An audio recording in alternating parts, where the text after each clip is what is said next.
Welcome to Householders, a conversation about American life as Zen practice. I'm Inga Annie Wade. And I'm Kyosaku John Mitchell, and we're lay members of the Atlanta Soto Zen Center.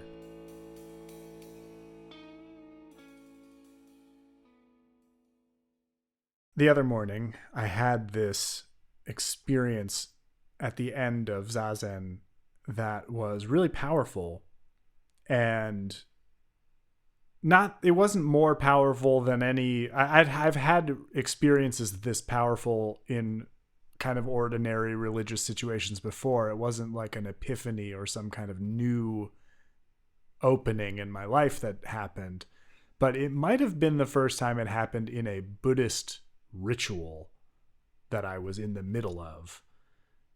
And I felt feelings towards Buddhism. And I don't just mean Zen, I mean like all the way back to Gautama Buddha.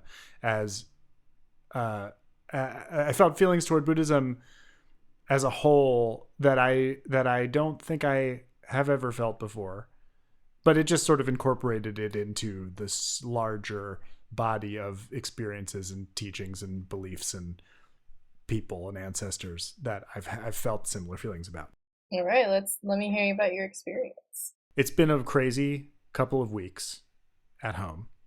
And of course, every couple of weeks is crazy. But the major precipitating factor here is that my parents have been out of town, and they cover childcare on 1.5 days a week. But one of them is Friday, which is the craziest day. So we've had an extra, a lot of extra childcare compared to usual, and so I'm super stressed out. There's been sleep problems and late nights and stuff, and I wake up super early to do my practice, so it's always really hard to drag myself out of bed on those days, and also tons of stuff on my mind. Zazen is very busy and full of worries and rehashings of things, and it also always drops off into thank God I'm in this situation right now. Like, this is my hour. I'm going to just not do those things. But there's so it's in and out of positive and negative and neutral feelings, as it always is. Yeah. But so there's a lot on my mind. There's a lot I'm carrying a lot in my body too. And I do my sit and I do my kinhin in the kitchen. That's where I do my kinhin after I sit at home. And then I come back in to my altar, which is pretty fancy these days. Much fancier than any altar I've ever had. Certainly any Buddhist altar I've ever had. And I chant the Heart Sutra, and then I do the dedication of merit at the end. And ever since I started doing and I have a candle that I can't burn incense in the house because of the kids, and it's so the candle sort of serves all of the offering purposes, and it's the candle is sort of the microcosm of the whole sort of temple practice. I use a candle too. I have this cool 80-hour candle that's a coiled beeswax candle that you uncoil a little bit of every time. And so that's right in the center. And I have a nice brass candle snuffer too. So I do the dedication of merit, and then I snuff out the candle. And the dedication of merit has always been a really powerful thing for me, ever since I learned about that practice. So the merit, this is a concept in Buddhism that I'm sure people believe in a much more intuitive way than I do. And, it's probably not that important in Zen to believe that there's like any actual exchange happening here where like you've racked up merit points for sitting and chanting sutras, and now you're dedicating it to all beings. But the sentiment that I get from the words, I find really humbling and powerful, which is like, I am not getting enlightened. Like, I'm not doing this practice because it's going to benefit me personally. I'm doing this practice for all beings. May this merit extend universally to all, so that we together with all beings realize the Buddha way. That has always been a really affecting passage for me. Whenever I chant that passage, I feel something, and I think it has to do with just the sort of decentering of myself and my own practice. And I have, I think it's natural to feel this, but I have at many times in my life felt a certain pride in my meditation practice that I've accomplished something. If I sit for a long time, I feel I've felt good about myself. And so having this passage to read at the end is a really nice way to kind of cognitively remind myself, this isn't, this is nothing special. Like I'm not like a special good boy for doing this practice. Like this practice is for waking up all beings, and it's for nothing less than that. So I've always felt that. I felt like I'm stepping out of the center, and like the rest of the universe is the center. So I get to that point in this practice the other morning, and the whole weight of like what I've been doing for the last few days and what I'm about to do in 10 minutes when everybody's awake and everything starts going crazy. There's sort of a feeling like I could really use that merit. I really kind of want to hang on to this merit and like help, like have it help carry me or help me, but I'm not going to do that. And so I dedicate it, and then I put out the candle, and it's as though the light did not go out when I put out the candle. And I don't mean that in like a very vivid perceptual way, but I'm used to snuffing out this candle and having the room go dark. Mm-hmm. And that did happen in a literal sense, but there was also this really real sense in which I was still glowing the same way as I had been before I put the candle out. And after a little while, the thing that came to me about what that glow was that it was the devotion to the practice, the devotion itself. It wasn't the the Zen state of being, mm-hmm. if you will, that like gave me this luminous feeling. It was the devotion to doing this practice that I have had, despite how challenging it has been to maintain that devotion. Like some devotion, some love is keeping me doing this.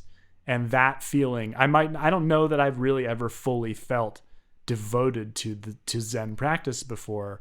And of course I haven't been really, because I've done it for a few months at a time and then stopped doing it, and then like picked it back up again in a fit of pique and then stopped doing it again. And this is the first time I've started doing it, and just a year has gone by and I've never stopped doing it.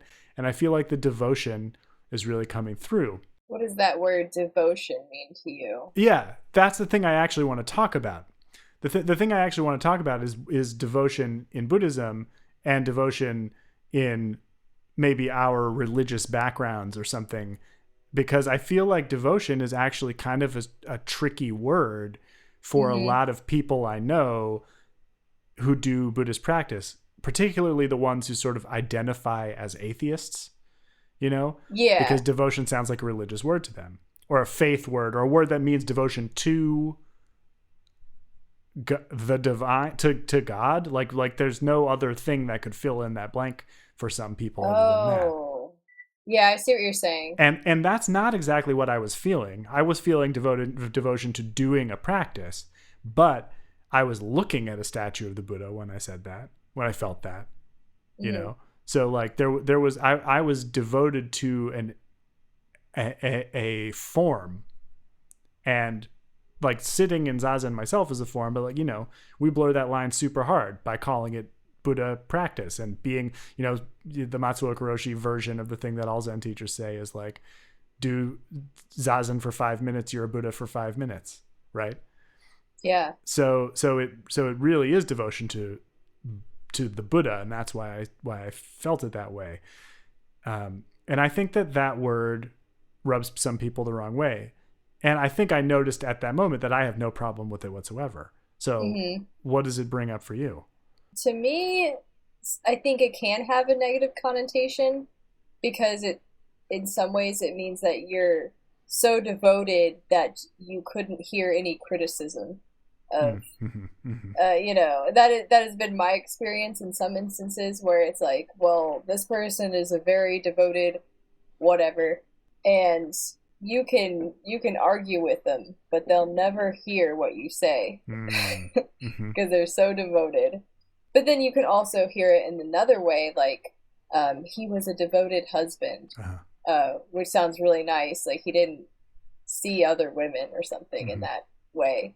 Or maybe he did and he decided to, not do anything about it.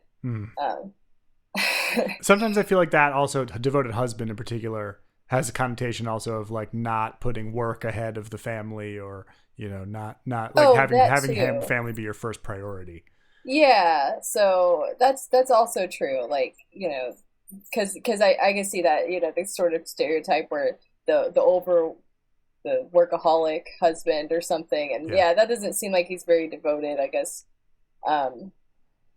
So that's kind of my connotations with it. But like devotion, as in like maybe you're doing something over and over for the sake of that thing. You can be a devoted clarinet. Yeah. Why did I pick that word? Okay. A devoted flautist. And you'd be, you'd make sure that you practice very regularly. Can someone feel that same devotion that you felt on the cushion to playing an instrument?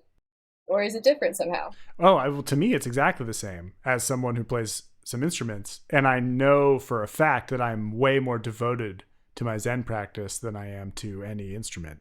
And I have always sought to be that devoted to my instruments and never really have been. And and I also, for most of my, I've been doing Zen practice basically for like 15 years, but for 14 of those years, I was barely doing it.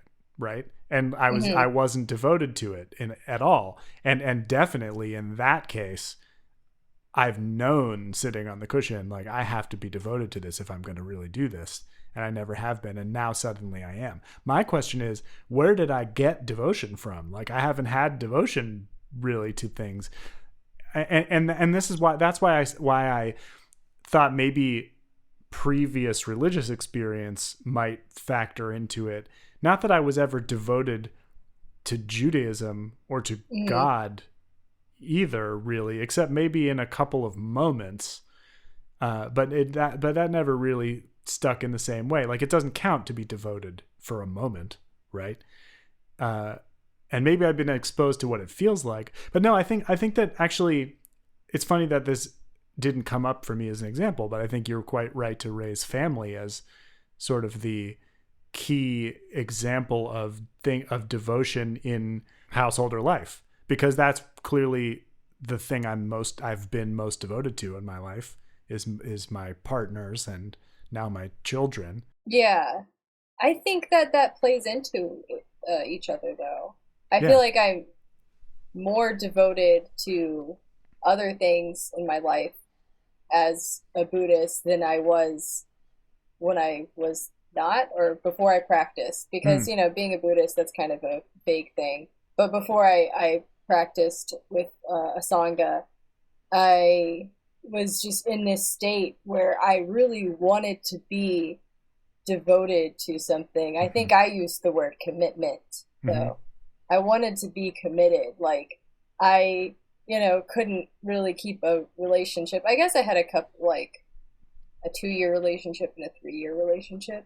But at the back of my mind, I was always like, this isn't what I want. Like, I need to find like the perfect situation. And I, would switch a lot with like my ideas of what I wanted to do for a career. I could name off like a whole list of things that I tried to do, and was not devoted to any of those things. Zen came at a point where I was like, I want to be a committed or devoted person, but I'm not. And I think devotion is as much of a practice as the practice itself. Mm-hmm. Yeah. Like, there's going to be situations where you don't want to do the thing that you're supposed to do. And I still get that way. I still wake up and think like I could do something totally different. You know, I only have one life. Well, give it a go. Mm-hmm. It doesn't matter if I uproot this whole situation that I have now. Like, I could just do whatever I want. And, you know, I don't. Mm-hmm.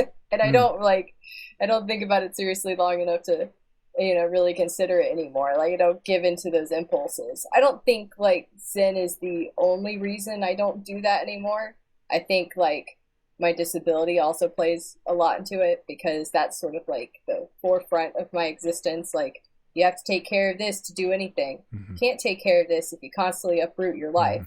Mm-hmm. But that was more like the reason I wanted to be devoted to what I was doing, and like to a bigger goal and to a bigger, I don't know, identity.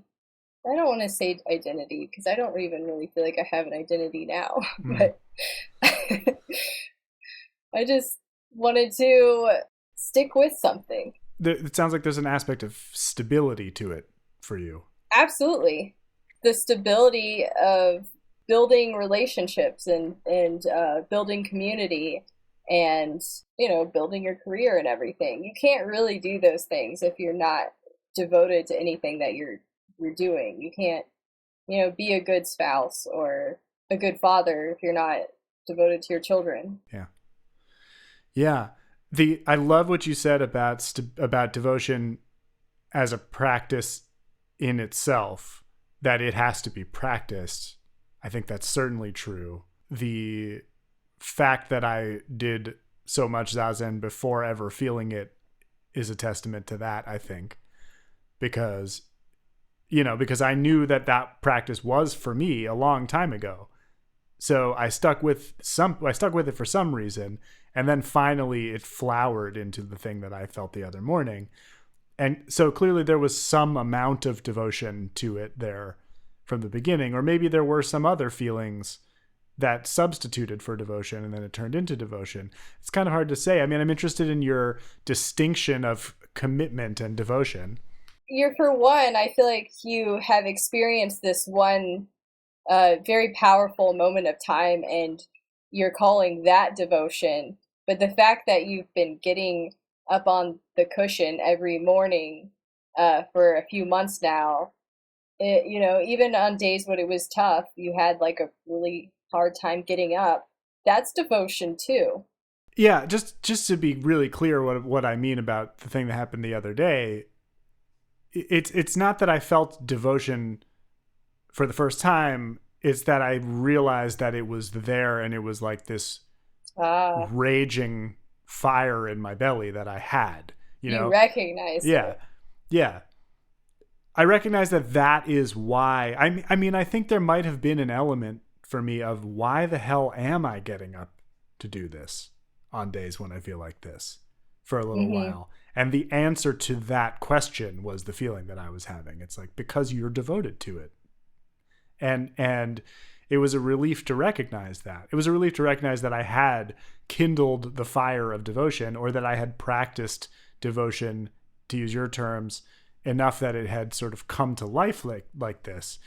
But the thing I've been wondering about since then is, while I completely agree with you that it's got to be something that you develop intentionally, devotion, that is, I also think that there's a capacity for it. There's something about it that feels innately human to me, and maybe essentially human to me, essential to being a human. Devotion as a thing that humans need to find. And that is where it starts to trouble me, that there are people who are doing this practice who don't want to find it. You know, it's starting to tunnel under the problem with like atheist spirituality, if you will, or something that I think you and I have both sort of, we haven't really talked about it directly, but we've both bristled at the idea, or we've both expressed that we've played with that idea and then rejected that idea. And you know, I'm not talking about theology right now. Like, I don't think we're talking about like, is there a God? Is there not a God? Yeah, I don't think so either. That's not interesting. But I think that what is interesting is there's got to be like the thing that like militant atheists don't understand is, I'm talking about like internet atheists, like ones that don't actually have experience with religion. I know who you're talking about. Yeah, it's like this kind of, I think it's a small percent in reality, but they're very loud. Yeah, but there's a lot of, but I also find a lot of this kind of atheism in Buddhist circles, and yes. and that's, it's the kind I'm talking about is as follows: the kind that doesn't recognize that there are valid emotional and psychological reasons that people have religious yearnings. And I'm not saying that those yearnings that or the motivations, the emotions and psychology that underlies them necessarily points toward the existence of any particular being as the reason for those things, or as the end goal, but that the longing that people are meeting with religious beliefs is a real thing that religion really does provide for people. And there are other ways to fill those needs, but they have to fill all of the needs or there's something missing, right? And so when somebody comes to Buddhism and says, I like Buddhism because it doesn't require that I be devoted to any supernatural being. My question is, are they finding that devotion in something else in the practice, or are they just putting it aside? And I bet there are more of these topics that we could come up with, but I feel like devotion is actually a really good illustrative example of this kind of thing.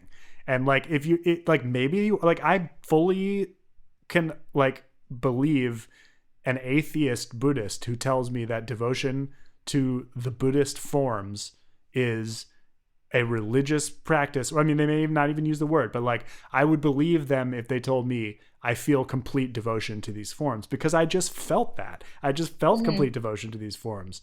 But if they tell me that they don't feel devotion, that is something that I'm starting to worry about.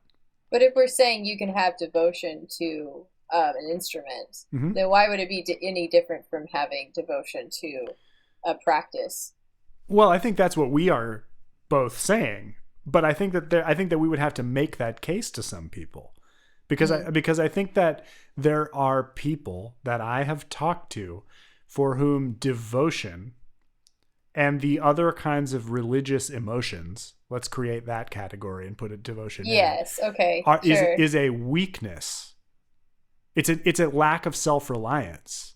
And that's the thing that really freaks me out, is when people get into Buddhism and they're like, I'm doing this, like, I'm into Buddhism because I'm doing it myself. Like, there is no God to save me. Only I, like, there's so much I language in all the stuff I'm saying. And I think that that's telling. Like, the thing I like about Buddhist meditation is that you can find out the truth for yourself. And there's just so many Buddhist problems with the statement that I just made, most of which are concentrated on the last word, yourself. But this attitude, and I think it also speaks a little bit to the militant thing that we've talked about with Zen in particular, is like this sort of cowboy attitude about like, I'm just going to sit here on this cushion until I become Superman. And there is a different way to sit on that cushion, and it's a sitting on the cushion out of devotion to the wisdom of this tradition and to the people sitting next to me practicing it. Yes. Well, and then here's the difference. One is that you're sitting to gain something, and the other one is you're sitting for the benefit of others. Yes. So, but I mean, I don't think that necessarily, like, just, and I know you're speaking about this very specific type of atheist, but I think that even atheists probably have that feeling that of community and devotion to community that we have. Well, this is exactly what I'm saying, is that I want them to, because then they have everything they need. They don't need any supernatural beliefs or whatever. I don't actually like that word at all, but like they don't have to believe in the thing they don't want to believe in order to have that. That is what I want for them. Well, and maybe I was wrong to even bring atheism per se into it, because what I'm really talking about is people who are anti something. Yeah. And that's why they come to Buddhism. Well, I get what you're saying, because when you think of atheist, it sounds like you're anti-God, but really anti-religion. Yeah, or your particular religion that you grew up with. And there are like atheists who think that religion is the cause of like a lot of or all terrible things on this planet, and really if you eradicated it, it would be better. And those are the kind of atheists that I typically don't agree with, to put it lightly, because I have a religion that's very peaceful, and if I feel like if everybody practiced religion in this way, that it would actually be a benefit for everyone. And there's always going to be a way to distort dogmatic ideas to your own benefit, but I feel like that's the wrong way to practice a religion. Yeah. And anytime you're talking about eradicating things, there's alarm bells going off, I think. Right. Absolutely. I don't dispute some of the historical facts that people like that like to trumpet about religion's role in the world. And of course, like I was just in a conversation on Twitter about this, where somebody really wanted me to get like mad or feel bad about Zen's role in World War II, like how like the establishment Soto Zen priesthood and monks were like okay with World War II and like the emperor's desire to take over the world, and they're like, don't you feel bad about that? And I just had to be like, no, like I don't feel responsible for that. Like religion does terrible things all the time. Like why would Zen be special in this way that like no other religion is? Well, that's kind of, you have to separate those things, because when you talk to like the average Muslim, they would obviously denounce a lot of the things that ISIS or other extremist groups have done. They're not like that, and they would never do those things. And they don't experience religion in that way. Even if it is the same religion, it's not what they practice. And it's the same. Like I don't know about the whole like World War II thing, and Zen. That's interesting. Maybe I should read about that. But of course, I have seen in history, and even now, where Buddhist nations or peoples have practiced violence against like Muslims in particular. I've noticed in Myanmar, Myanmar, and I think Bhutan as well. So just because you are Buddhist doesn't mean that you're perfect, and doesn't mean that you're practicing it in the perfect way that's going to establish peace with everyone. I think ideally that would be amazing, and that would be great, but we're all human, and we're all suspect to be corrupted given certain circumstances. But what we're really doing here, I think, is separating religion, the human or like institution and set of organizations with its own sort of self-sustaining pragmatic needs and concerns, and also its marketing and its its way of finding customers, and all of the earthly things about religion with a capital R, from the actual experiences that it's there to facilitate, which are personal, emotional, interpersonal, human experiences that everyone needs. And I'm not saying everybody needs to have any particular institutional religion or any institutional religion at all. What I'm saying is the emotions that we feel and that we yearn to feel that drive us to religion are critical things in some way. They've always been there. And the important thing is only that you find them in something. And like Buddha and Dharma and Sangha take on this kind of religious. Religious isn't the word. They take on this almost like superstitious level of significance, I think, for a lot of Buddhists, because they're the three treasures. They're the thing that define Buddhism as a structure. But I think you could also look at those three things as really just particular language for something much more basic that kind of is the three categories of these needs. The personal, intellectual, rational need is served by the Dharma. The interpersonal community togetherness and support and being outside of yourself is served by the Sangha. And the Buddha aspect, which of course sounds like the most religious one, is really the universal aspect, the connection to everything that transcends all categories and all particular ways of experiencing it.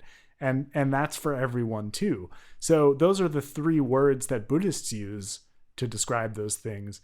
But I would dare say that not only do we need all three of those things, everybody needs all three of those things.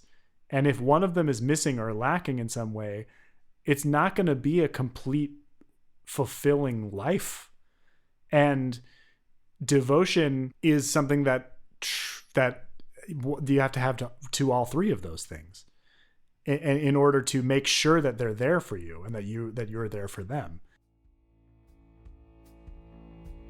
Householders is a production of the Atlanta Soto Zen Center in Atlanta, Georgia, and the Silent Thunder Order. Find us on the web at ASZC.org. Our Sangha depends on your support. You can donate by PayPal to donate at storder.org. Gasho.